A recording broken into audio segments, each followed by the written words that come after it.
What's going on, everybody? Josh Engleman for Awesemo.com, and I am back with my NBA DFS contenders on DraftKings for Tuesday, November 9th. Now be sure to hit that like button, subscribe to the channel, hit the notification bell so you know when everything goes live. Follow me on Twitter at Josh Engleman, only place you're going to get updates to my sim results as we get closer to lock. Let me know in the comments section who is your favorite and least favorite of my contenders for today's slate. And finally, shout out to PrizePicks for being the presenting sponsor of this video. Use the promo code Awesemo to get a 100% instant match deposit bonus on that first deposit. Now, we're going to round out the bottom of my top 10 with Seth Curry, John Collins, CJ McCollum, Reggie Jackson, and Terrence Mann on the outside looking in. Who will be my favorites? My top 5 plays for today? It's time to find out. First up at number 5, I'm looking at Bobby Portis, power forward center eligible, 5,400, projected for 31. The goal's 38. He's in the optimal lineup 34% of the time. I gave Portis 28 minutes. Could he play 24? Yeah, probably. Could he be good enough to use in a GPP at 24 minutes? Yeah, probably. Can he play more, though? Yeah, I think he can. I don't think it's crazy if he plays 30 minutes today against a Philly front court that's not the same as it normally is with no Joel Embiid. So I gave him 28 minutes.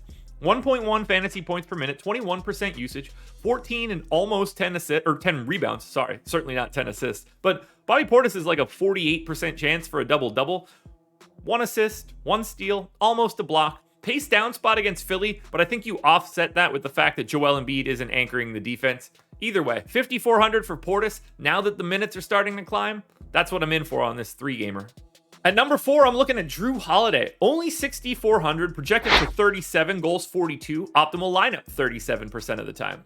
So Drew Holiday is a different player when there's no Chris Middleton, no Brook Lopez, no Dante DiVincenzo on the floor. I've got him in for 26% usage. We see a big time jump when those guys are off. I got him in for 31 minutes as well, although I think that it could be slightly more. He's slowly working his way back. 1.2 fantasy points per minute, 18 points, almost 7 assists, almost 5 boards, almost 2 stocks. Same matchup as Portis against Philly. I think it looks like a really nice spot. I don't think that he's going to be all that worried about Shake Milton, Seth Curry, Tyrese Maxey. None of those guys are going to be able to check him. We're in for like a really good treat here from Milwaukee. So you can see Portis here. You can see Drew Holiday here. You're going to see another Milwaukee Buck as we keep moving. But for right now, Drew Holiday in at number 4. Just underpriced, 6,400. Next up at number 3, we're off to Philly. Tyrese Maxey, 6,200, just point guard eligible, projected for 37. The goal is 41, and he is in the optimal lineup 42% of the time. He's playing massive minutes with all of these injuries. I actually think it's possible that he plays 40 today if this game stays competitive. I gave him 36, right around a fantasy point per minute, 22% usage, 18, 6, and 5, a steal, a half block, a mild pace up spot against Milwaukee. Milwaukee also not the same defense that they are when they're at full strength. So this looks like another great spot for Maxey. Played really well last night on the back-to-back. I'm going back to him again today.